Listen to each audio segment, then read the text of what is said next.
दोस्तों, महाराष्ट्र सरकार के 1 साल पूरे होने पर शिवसेना सुप्रीमो और राज्य के मुख्यमंत्री उद्धव ठाकरे के बेटे आदित्य ठाकरे ने अपनी पूर्व सहयोगी बीजेपी पर जोरदार हमला बोला।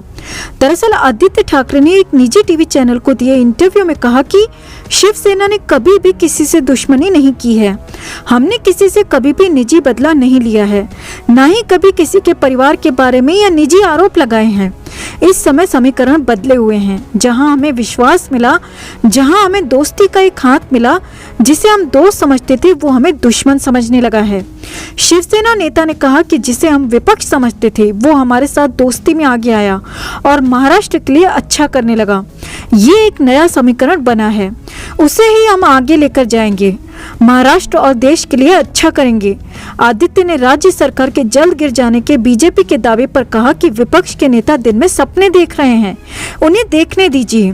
गठबंधन वाली ये सरकार चलेगी ही नहीं बल्कि 5 साल का कार्यकाल भी पूरा करेगी। सुशांत सिंह राजपूत और उनकी मैनेजर रह चुकी दिशा सालियान केस मामले में घिरे आदित्य ने कहा, मुझे दर्द हुआ कि महाराष्ट्र की राजनीति का स्तर कभी इतना नीचे नहीं गया था जितना बीते 1 साल में गया है।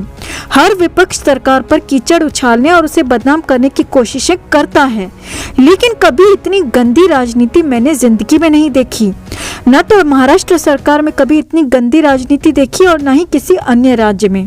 अभिनेत्री कंगना रनौत के मामले पर बॉम्बे हाई कोर्ट के फैसले के सवाल पर आदित्य ने कहा कि हम कोर्ट के आदेश का पालन करेंगे, लेकिन इससे एक चीज साफ है कि हम महाराष्ट्र और मुंबई का अपमान बिल्कुल नहीं सहेंगे। लोगों का विश्वास हमारे साथ है। उन्होंने कहा कि बीजेपी हिंदुत्व के नाम पर सर्टिफिकेट बांट रही है और खुद पीडीपी जैसे दलों के साथ गठजोड़ करती है। तो ऐसे में आदित्य ठाकरे ने बयानबाजी करते हुए बड़ी चतुराई से सुशांत और दिशा मामले से पूरी तरह से पल्ला झाड़ दिया और इस पर कुछ नहीं बोले। लेकिन जनता पागल नहीं है, सब समझती है कि सीबीआई के आने के बाद भी आज तक भी सुशांत केस में क्यों कोई फैसला नहीं हो पाया है, किस वजह से सीबीआई के भी हाथ बंधे हुए हैं। जनता सब समझ रही है और हम इस बात से क्या कहना चाह रहे हैं। अगर आप भी हमारा इशारा समझ रहे हैं दोस्तों, तो कमेंट में जरूर बताएं कि आप क्या समझे।